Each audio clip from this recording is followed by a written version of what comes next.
ایک گھنا اور پرسکون جنگل تھا جہاں درختوں کی سرسراہٹ ہوا میں گونجتی تھی اور سورج کی روشنی پتیوں کے بیچ سے چھن کر زمین پر پڑتی تھی۔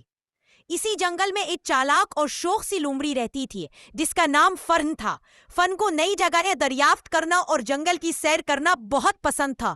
اسی جنگل کے ایک بڑے پرانے درخت پر عقل مند اور سنجیدہ اول رہتا تھا جس کا نام اورین تھا۔ اس کی آنکھیں چاند کی طرح روشن تھیں اور وہ رات کے وقت خاموشی سے جنگل میں اڑان بھرتا جبکہ دن کے وقت اپنے درخت میں سویا رہتا۔ ایک شام جب آسمان پر ستارے چمکنے لگے، فن ایک جگنو کا پیچھا کرتے کرتے اورین کے درخت کے پاس پہنچی اور اچانک ایک جڑ سے ٹھوکر کھا کر گر پڑی۔ اورین نے نیچے جھانکا اور پوچھا، تم ٹھیک ہو؟ فرن نے خود کو سنبھالا اور بولی، ہاں میں ٹھیک ہوں، میں صرف زیادہ تیز بھاگ رہی تھی۔ آپ کون ہیں؟ میں اورین ہوں، اس جنگل کا نگہبان۔ اور تم؟ میں فن ہوں، ہر چیز کو دریافت کرنے والی۔ فن نے فخر سے کہا۔ پھر وہ دن اور رات فن اور اورین کی دوستی کا آغاز ہوا۔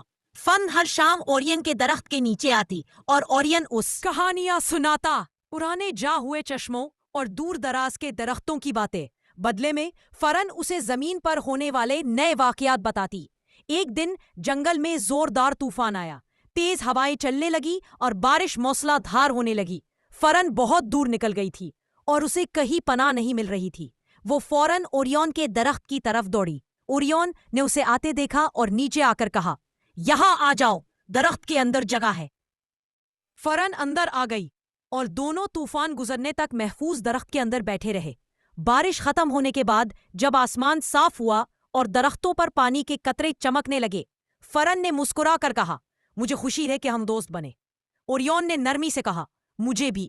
تم نے مجھے سکھایا کہ دوستوں کی ضرورت ہر ایک کو ہوتی ہے، چاہے وہ جتنا بھی عقل مند ہو یا جتنا بھی آزاد۔ اور اس دن کے بعد فرن اور اوریون ایک دوسرے کے بہترین ساتھی بن گئے۔